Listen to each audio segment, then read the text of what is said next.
If a little green is good, more is even better. Now, back to Green is Good with John Shigarian and Mike Brady. Welcome back to Green is Good. And Mike, the truth is out. What's the truth? Big brain, big mouth. We know who's who and what's what right now at Green is Good. Well, I don't know that my mouth is all that big, John. No, come on. We just proved it on the last segment. Are you kidding me? Well, I just remember Buckminster Fuller really stoked my imagination when I was a kid. You know, in 1963, I remember him making a statement that with a population of the world in 1963, he said there was enough interior space in New York City that I loved how he said it. He said the entire world could get together and do the twist. Unbelievable. Yeah, how about that? I mean, unbelievable. Well, he was a smart guy. I'll tell you what, not only was he a smart guy, but Elizabeth Thompson, she's doing great work leading that challenge over there. And if you enjoyed the first half of the show, you're going to enjoy the second half. We've got George Black, who's the executive editor of the great NRDC's OnEarth magazine. So listen to this commercial and come on back to Green is Good. If a little green is good, more is even better. Now, back to Green is Good with John Shigarian and Mike Brady. Welcome back to Green is Good, and we're so honored today to have George Black on with us. George is the executive editor of the NRDC's great OnEarth magazine, which you can also find at onearth.org. Welcome to Green is Good, George Black.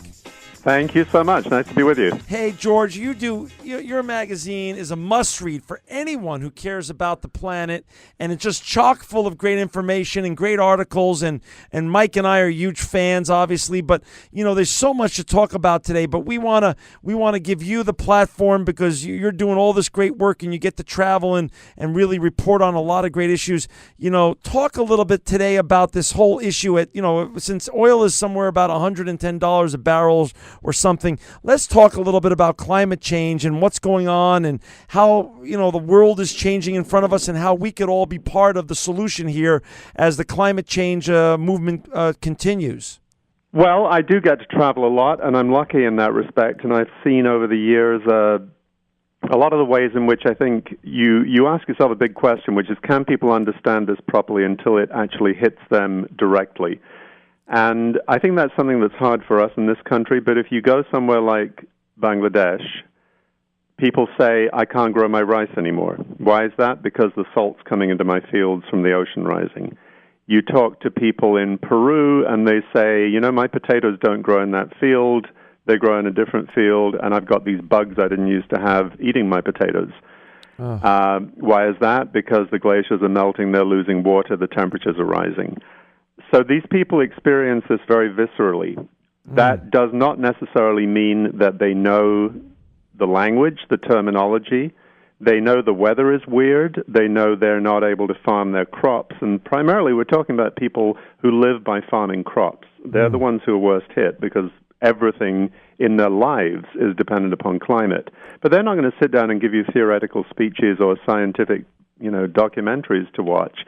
They just know viscerally. Sometimes they'll even say, a lot of people I interviewed in Bangladesh will say it's the will of God.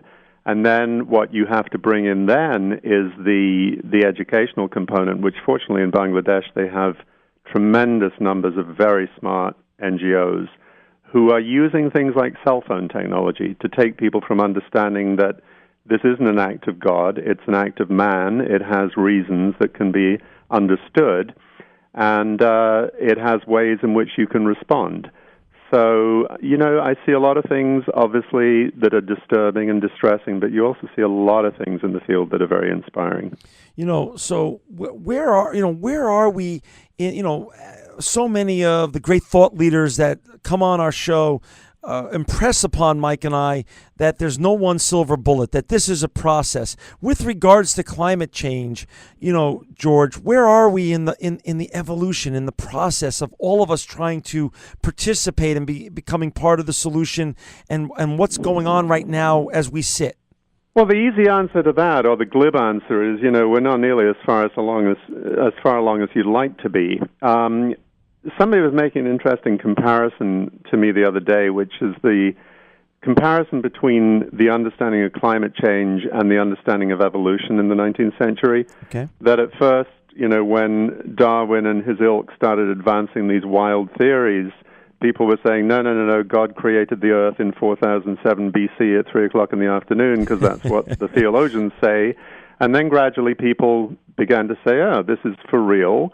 And then over time, the great majority of people say, well, obviously evolution's true. We're sort of somewhere in the third part of that cycle right now, where the knowledge is pretty widespread. The understanding is a lot clearer than it was. And obviously the main thing we have to contend with in terms of overcoming, the last part of the puzzle is that there are a lot of people who have made it their business to spread various forms of disinformation under the guise of skepticism or dissent or whatever. And that's consumed a tremendous amount of energy in the last 18 months or so. That really began, not coincidentally, with the big Copenhagen UN climate conference at the end of 2009, and it reached a crescendo really first half of last year. And then, of course, we lost the battle in the Senate to get climate legislation last summer, and I think the skeptics or the deniers or whatever they want to call themselves set us back quite seriously at that point. And what's interesting is that, going back to my foreign travels, among governments who are really concerned in the rest of the world, they're streets ahead of us.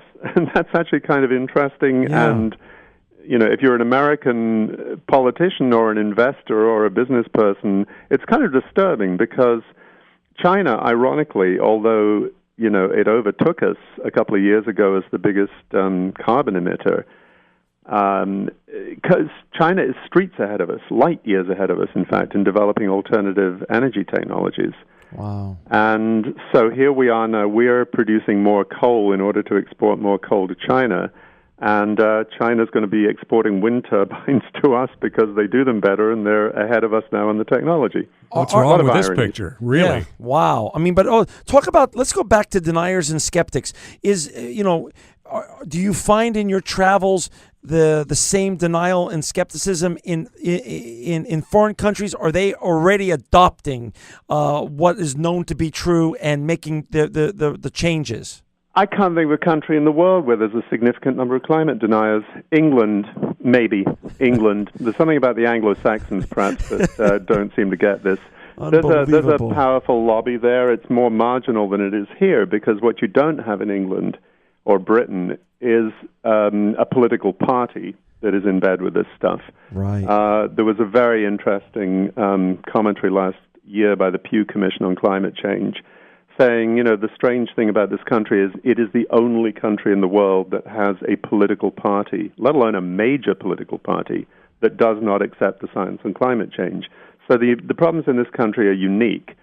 Whether necessarily the lack of climate deniers or skeptics means that those governments are taking very decisive action, that's a very variable picture. You have, if you like, the usual suspects, the more advanced countries in Western Europe, Germany, Scandinavia, Spain to a certain extent, who are very, very much further advanced on employing renewable technologies and developing for sale and export renewable technologies.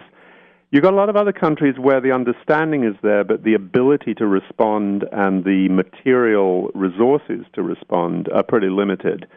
Again, to talk about Peru, they have a pretty clear awareness now at a government level, but they're not sitting in a poor country like Peru manufacturing solar arrays or manufacturing wind turbines. They're trying to get the basic infrastructure, so they have government agencies that work on this, so they have a meteorological service that even minimally tells them what's happening with their climate. So the more conscious the government doesn't necessarily translate into the best equipped to deal with the problem. So it really is less a question of political will and more a shortage or a lack of resources. Well, absolutely. Resources are absolutely everything in this point.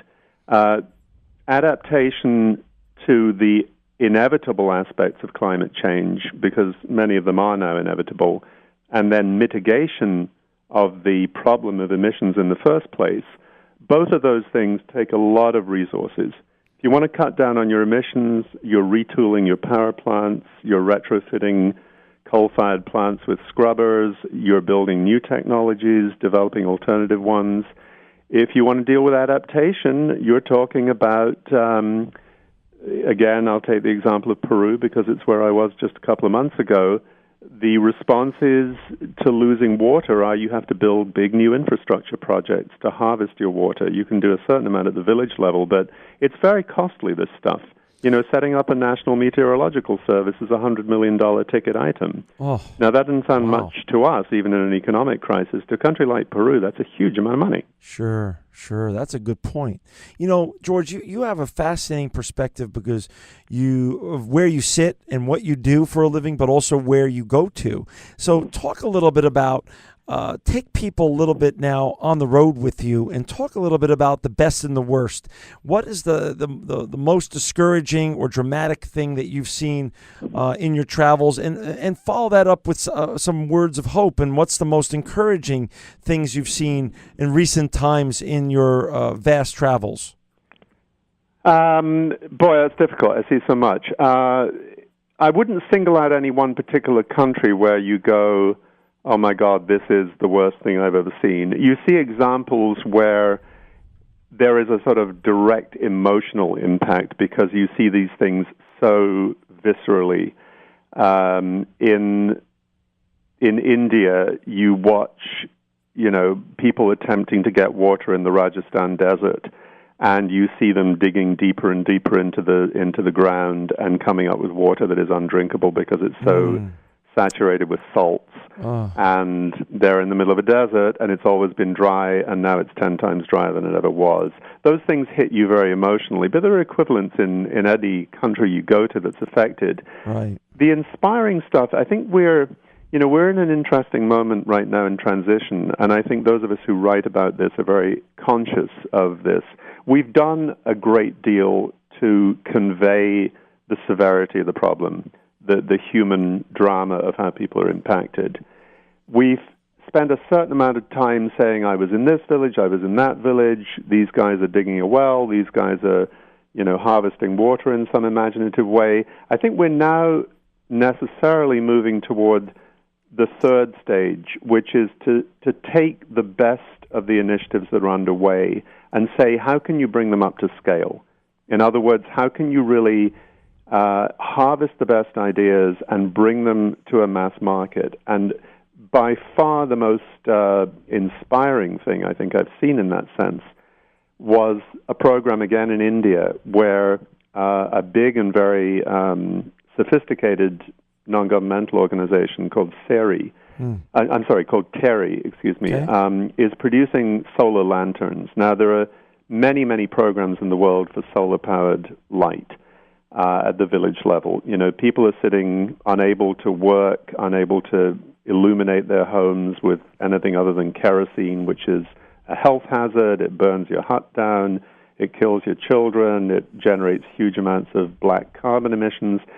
So solar lanterns are in themselves a brilliant idea. What this particular group said is, an Indian villager cannot afford a solar lantern. It's $40. Some models are $80. It's a very simple technology. How about we rent it? And you install a battery of solar lanterns in a charging station in a village, and people can come and rent them for 1 rupee, which is a small amount of money that they can afford, a couple of cents US. Right. And they get into the habit of making the solar lantern program economically self-sustaining within everyone's means. And this program is called Lighting a Billion Lives, not a million, B for billion. Wow. And when you watch how it can take off and be scaled up village after village, you kind of think, well, that's not an overambitious goal. They're spreading through India very rapidly. They're now starting in Africa. So those are the things that inspire you, not just the local small-scale stuff, although those are often very inspiring, but the things where you could really actually change the game. That is so interesting. Wow. And we're going to talk about some things here in the U.S., but then when you do a comparison between all these great countries that you either write about or your writers write about or that you go to yourself, and also the United States, which we all live in, work in. Talk a little bit about the similarities and the differences as to the response of the people to the problems that we have, especially climate change, of the countries that you see and the United States. How is the response going? Besides the deniers and skeptics, which we've talked about already, response now, how is that going on a differentiating basis? Goes back to my first point, really, about whether this stuff affects you visibly in your daily life. I think for most people in this country, let's take, just for a start, the question of sea level rise, which is obviously one of the biggest phenomena that's going to change our lives. I think people who live in places like New York City or San Francisco or Miami, there is a great faith that we still have, that we have so much technological and engineering know-how that we'll sort of figure this out, and we'll throw money and cement at the problem and we'll fix it. That in itself may be a very questionable assumption, because there are limits to how much we can spend, there are limits to our technology. What is the parts of the country where this affects people more directly, I think, are very much in the West. The West is suffering the impact much more directly, particularly in drought. The drought in the desert Southwest is now basically a decade old. You've got levels of water in the huge reservoirs like Lake Powell, Lake Mead on the Colorado River, which are simply collapsing. I think a lot of people listening to this show have probably seen the famous photographs of the white bathtub rings around those huge lakes, which are, tens of feet, tens of yards deep of just bare wall where there used to be water. And they're getting to the point where if they drop much further, they're going to start incapacitating the turbines, so the dams won't be able to operate. And some of the stuff actually, you tend to think, it's a bit counterintuitive. You tend to think, well, Las Vegas is the villain because Las Vegas is sucking up all this water for, neon signs and whatever. In fact, Las Vegas has a very, very interesting water district manager who is bringing in a lot of new rules to regulate how people can water their lawns, how all the fountains at the big casinos and hotels have to constantly recycle their water. So, sometimes you think, oh, that's an obvious villain, but it's not as simple as that. In other areas, something I've looked at quite a lot is the impact of both rising temperatures and drought on the great western forests, going from basically southern Colorado all the way up through North America into Canada, which are being destroyed almost before your eyes by the movement of this mountain pine beetle, which is a result of rising temperatures. It's really quite staggering when you go to a place like, anywhere, Wyoming, Idaho, Montana, Colorado, and you see these vast acreages of red and gray forest. They're much worse in scale than the Yellowstone fires of 1988. But somebody said to me when I was out in Wyoming last summer, it's a slow-motion problem. Even though it is moving fast, the Yellowstone fires were all over the front pages of our newspapers, magazines, TV shows. This is much, much larger in scale, but somehow, again, because it's slow-moving, we don't react in the same emotional fashion, and that somehow, that's a very big challenge, because we do need to. And I think, again, the scale of it, this is, I suppose, in a way, when you ask what is the most depressing, there is something extremely sad about not only seeing these great forests die, but also knowing that this actually is unstoppable. There's really nothing we can do about it. If you joined us just now, we've got George Black on with us, and George is the executive editor of NRDC's OnEarth magazine, and also you can look him up at onearth.org. George, we could go on and talk about all of your amazing travels, but I also want to talk about what you do also, besides being the executive editor of this great magazine. Talk a little bit about your writings. I've read your most recent article, The Plain Truth. Talk a little bit about how that came about and what you're discussing in your most recent article. Yeah, The Plain Truth was a piece about a pilot that I got to know, again, through this issue of the pine forests and the pine beetle. A wonderful man called Bruce Gordon, who runs a basically a one-man company, he and his partner and a couple of volunteer pilots. They're based in Colorado, and they essentially lend out, make the plane available to everything from school kids to environmentalists to local politicians, business people, to get an aerial perspective on what's happening on the ground. So I've flown with Bruce quite a lot over the forests, over the Yellowstone ecosystem, over the big natural gas developments in Wyoming. Gives you a unique perspective to see this stuff from the air. It's transformative, particularly for kids. Bruce is very, very insistent on taking a lot of school kids up there. He has a couple of programs he does every year. So again, he's a good example of the kind of inspirational person that you come across doing this work and you feel very privileged to have met.